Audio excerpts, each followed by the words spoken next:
Hello, my name is Benjamin Hart. I'm an American attorney and the managing director of Integrity Legal here in Bangkok, Thailand. As the title suggests, we're talking about the notion of taxes on a global scale. Now, we've been talking a lot about taxation here in Thailand. This new government recently came in and they seem to be quite eager to expand the tax base, to use the sort of legalese, the parlance of tax bureaucracy. At the end of the day, I think what that means is the government wants money. Well, I can see why they want money, because their tax base was shrunken quite considerably from the fact that the government made the entire economy shut down for 2.5 years. Not a lot of money going around, not a lot of money to be taxed when you tell people they can't work, force them to stay in their homes, and basically, freak them out to the point that, they can't basically operate a going economy. In the aftermath of this, I've noticed there seems to be this sort of push to just, to make tax authorities so overbearing that it's just crazy to me. And I thought of making this video after reading a recent article from the Thai Examiner, that's thaiexaminer.com.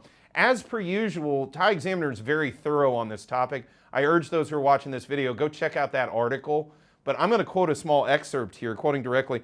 Mr. Kittipong compared the attitude reflected in the new revenue order to the United States policy on income tax, which is that tax collection should be operated on a global principle. Well, let's be clear, that isn't U.S. policy.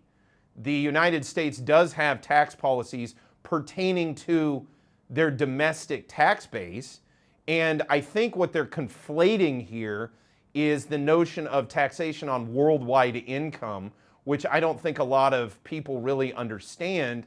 And to just kind of drill down on this, when you go back in U.S. history, when America was founded, we the people became effectively joint and several sovereigns, in a sense, of the United States. We the people are the underlying sovereign of the United States. There's also state and federal sovereigns, but as noted in the 9th and 10th Amendments, there are, the states and the people respectively, to quote the 10th Amendment.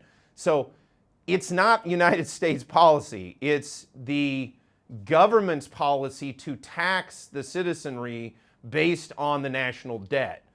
And again, I can go into deep detail here, but sort of the tax assessment service, the Internal Revenue Service, is sort of inexorably or inextricably linked to the Federal Reserve, effectively. And the Federal Reserve is the mechanism by which the United States not only creates currency, but it is essentially the, if you will, I don't mean to use sort of hyperbolic language, but it is sort of the banking cartel, if you will. They have a monopoly on being able to lend money to the United States, so to we the people. So in the American system, the United States, we the people, go into debt via our Congress, our representatives in Congress, and then the Internal Revenue Service, they basically work to get that debt repaid by taxing the citizenry according to the law, relevant tax law. Okay, so let's put that where it is.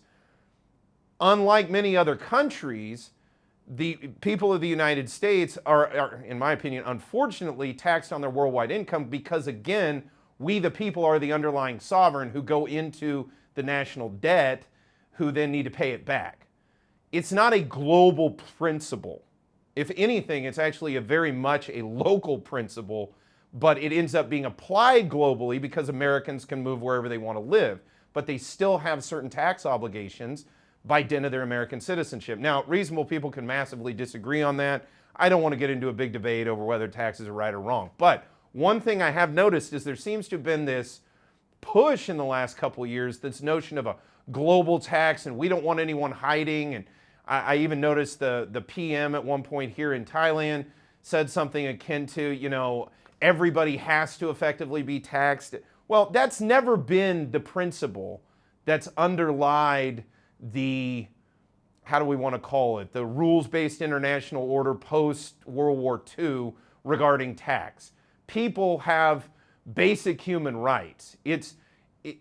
People have a right to earn their income. Now, I'm not saying it's illegitimate if you're earning an income in a given jurisdiction and they have certain tax laws that you have to pay their taxes. But it's not an inherent obligation, just by dint of being human, that you have to pay taxes to someone. Now, again, there is a difference between tax avoidance and tax evasion. Again, if you earn money or you accrue capital in a given jurisdiction that has certain tax laws, yes, you need to adhere to those. But there's not some universal, transcendental, rule out there that if you earn money, you must be taxed on it. No, that's never been the case. And I think people conflate that when they look at and analyze the American tax system, and they look at sort of the modern world as we take it in at the moment, and they make this conflation, and then we get to quotes like these, operated on a global principle. No, there's no global tax. I view this as very much akin to the misnomer international law. There is no international law. There are laws that are adopted by dint of treaty that two or more parties, i.e. sovereign nations under the Westphalian notion of sovereignty, have contracted with each other, and arising therefrom, you may have a body of law that applies internationally, but there is no international law that's just freestanding per se, just as there is no global principle of taxation freestanding per se.